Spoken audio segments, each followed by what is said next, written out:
ஆந்திராவில் கல்லூரி விழாவில் சீனியர் ஜூனியர் மாணவர்களுக்கிடையே ஏற்பட்ட மோதலால் பதற்றமான சூழல் நிலவியது.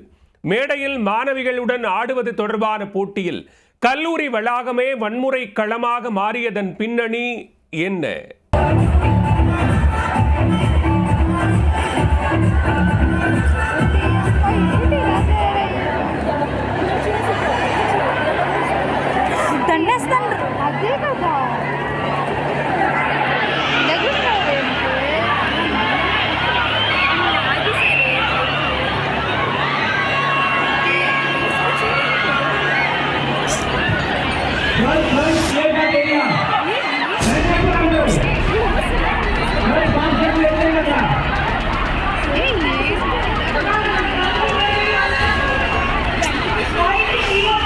கல்லூரி விழாவில் மாணவர்கள் ஆட்டம் பாட்டத்துடன் உற்சாகத்தில் கரைபுரண்ட நிலையில் திடீரென அடிதடி அக்கப்போரால் அப்பகுதியே அதகடமானது.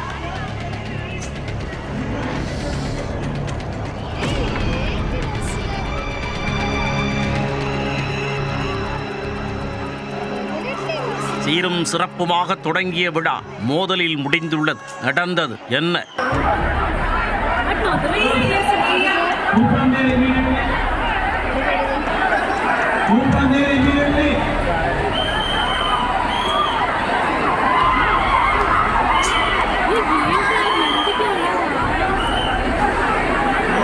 ஆந்திர மாநிலம் விசாகப்பட்டினத்தில் துவாரா பகுதியில் விஞ்ஞான் பொறியியல் கல்லூரி அமைந்துள்ளது.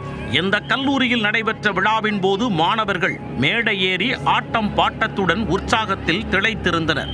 அதில் மாணவிகளுடன் இணைந்து சீனியர் மாணவர்கள் சிலர் குத்தாட்டம் போட்டுள்ளனர்.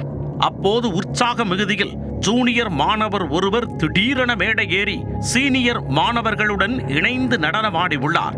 ஜூனியர் மாணவர் மற்றவர்களை விட அசத்தலாக நடனமாடியதால் அப்ளாஸை அள்ளி உள்ளார். அதை கண்டு சீனியர் மாணவர்களுக்கு வயிற்றெரிச்சல் ஏற்பட்டுள்ளது. ஆத்திரமடைந்த சீனியர்கள் தனியாளாக மாட்டிக்கொண்ட ஜூனியரை சுத்து போட்டு தாக்கியுள்ளனர். அதை கண்டு பொங்கி எழுந்த ஜூனியர் மாணவர்கள் களத்தில் குதித்து பதில் தாக்குதல் தொடுத்தனர். நூற்றுக்கணக்கான மாணவர்கள் மல்லு கட்டியதால் கல்லூரி வளாகமே வன்முறை களமாக மாறியது.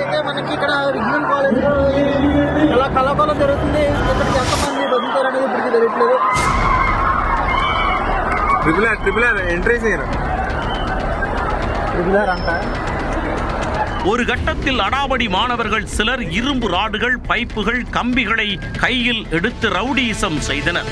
மோதலில் ஈடுபட்ட மாணவர்களை தடுத்து நிறுத்த பேராசிரியர்களும் கல்லூரி ஊழியர்களும் பெரும் பாடுபட்டும் அவர்களின் முயற்சி அனைத்தும் தோல்வியில் முடிந்துள்ளது. சீனியர் ஜூனியர் மோதலில் மாணவர்கள் சிலருக்கு காயம் ஏற்பட்டுள்ளது. படுகாயமடைந்த மாணவர் ஒருவர் ஆபத்தான நிலையில் விசாகப்பட்டினத்தில் உள்ள அரசு மருத்துவமனையில் சிகிச்சைக்காக அனுமதிக்கப்பட்டார். கல்லூரி மாணவர்களுக்கு இடையே ஏற்பட்ட மோதல் தொடர்பாக துவாரா போலீசார் வழக்கு பதிவு செய்து விசாரணை மேற்கொண்டு வருகின்றனர். கல்லூரி விழாவில் மாணவிகளுடன் நடனமாடுவது தொடர்பாக சீனியர் ஜூனியர் மாணவர்களுக்கு இடையே வெடித்த மோதலால் பதற்றமான சூழல் நிலவியது.